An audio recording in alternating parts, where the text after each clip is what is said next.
Before the headlines, the trials, and the scandal, Jeffrey Epstein was almost invisible, not a celebrity, politician, and not a public figure. Yet he moved freely among presidents, billionaires, and the most powerful people in the world. This is not just a story about crime, it's a story about power, silence, and a system that protects the privileged. How did a man with no clear source of wealth build private islands, private jets, and access to global elites? And when the truth finally surfaced, why did it end with more questions than answers? This is the story of Jeffrey Epstein and what his story reveals about the world we live in. Jeffrey Epstein was born on January 20th, 1953 in Brooklyn, New York. His family was modest, living on the lower edge of the middle class, his father a groundskeeper for the Parks Department, and his mother in educational support roles. The household was simple, yet Epstein's mind was restless and sharp. From an early age, he excelled in mathematics, displaying an analytical brilliance that teachers recognized immediately. But he showed little interest in traditional academic success. He attended Cooper Union and later New York University, but never graduated, dropping out repeatedly. From the start, Epstein understood that the world did not operate on merit alone, but on power, access, and influence.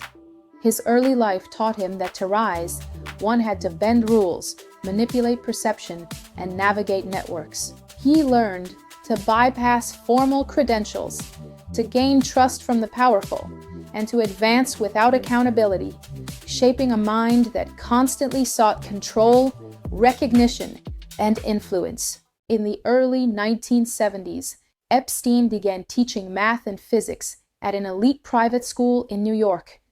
From the start, he stood out, dressing unusually, wearing gold chains, and speaking with a familiarity that blurred boundaries.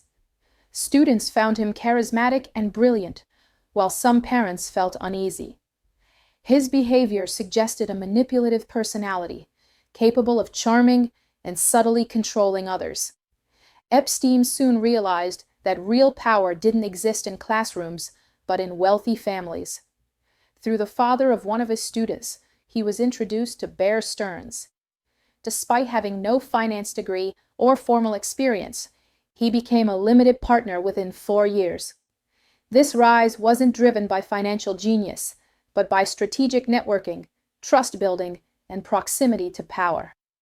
Epstein learned early that influence mattered more than knowledge, access could outweigh merit, and confidence could open doors no resume ever could. After leaving Bear Stearns, Epstein reinvented himself as a private advisor to the ultra-wealthy. His claim was simple yet effective: I only work with billionaires. His most consequential client, Leslie Wexner, founder of L Brands, entrusted him with extraordinary control over his finances, far beyond what any advisor would normally have. Through Wexner, Epstein entered a protected world of wealth, shielding, and influence. He was no longer just a man with money. He had institutional protection, access to the most elite social circles, and the ability to maneuver without oversight. This period marked the rise of Epstein as a hidden power broker, a man whose influence extended beyond finance into social, political, and cultural spheres. Epstein used property and wealth strategically. He purchased a Manhattan mansion, a Palm Beach estate, large tracts in New Mexico, and most importantly, Little St. James Island in the U.S. Virgin Islands.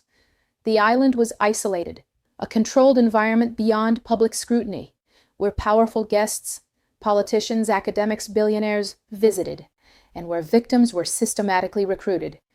Epstein's method was precise.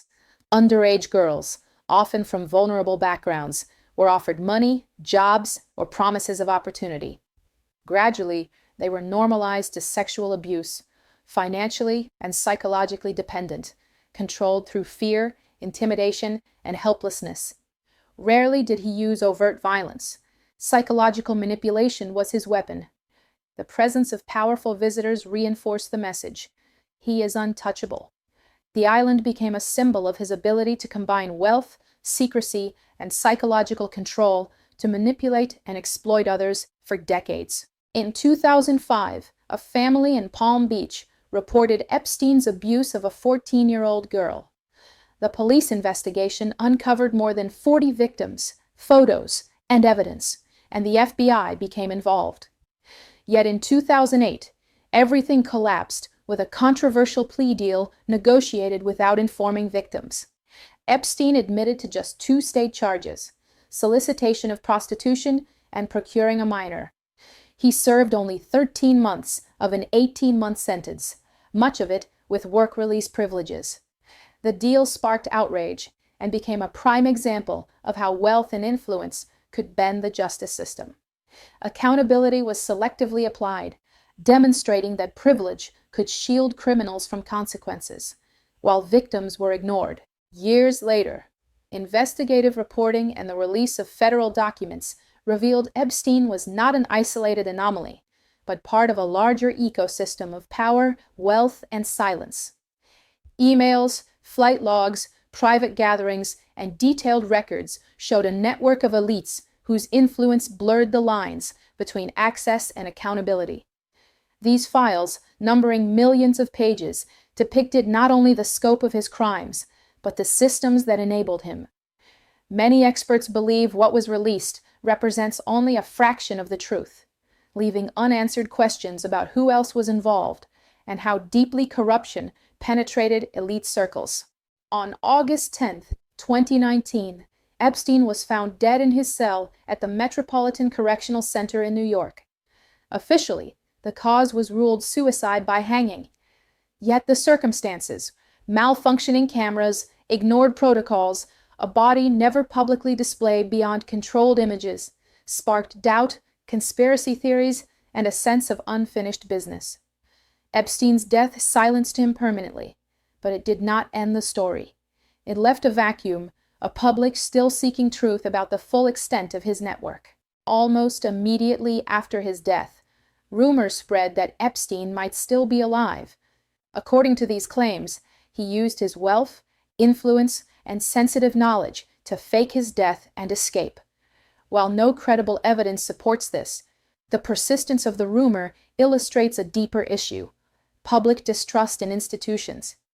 Surveillance failures, procedural lapses, and the timing of his death fueled speculation.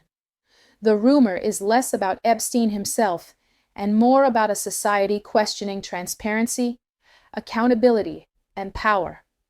People wonder if justice was ever intended to prevail, or if the truth would remain hidden behind wealth and connections.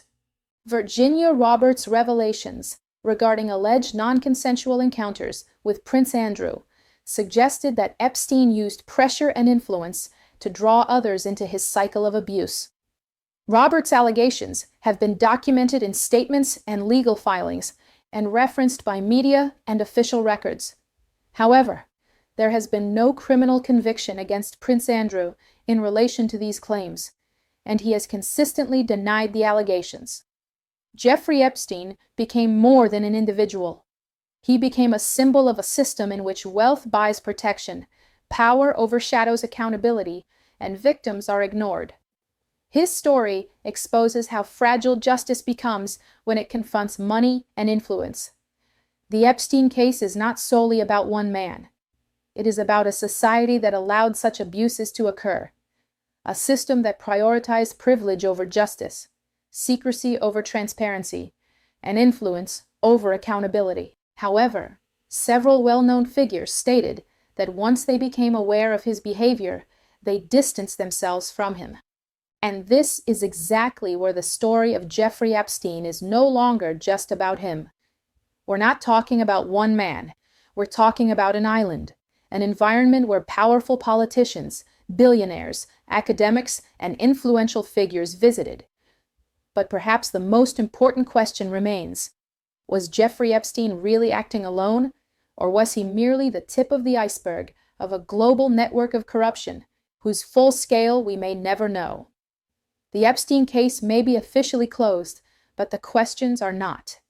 Questions about power, immunity, and where justice stands when money and influence move ahead of the law. What do you think? Do you believe Epstein acted alone, or was he part of a larger system? Share your thoughts in the comments. I'm Hor, and if you found this video compelling, please share it, like the video, and subscribe to Triple B so more people can get to know me.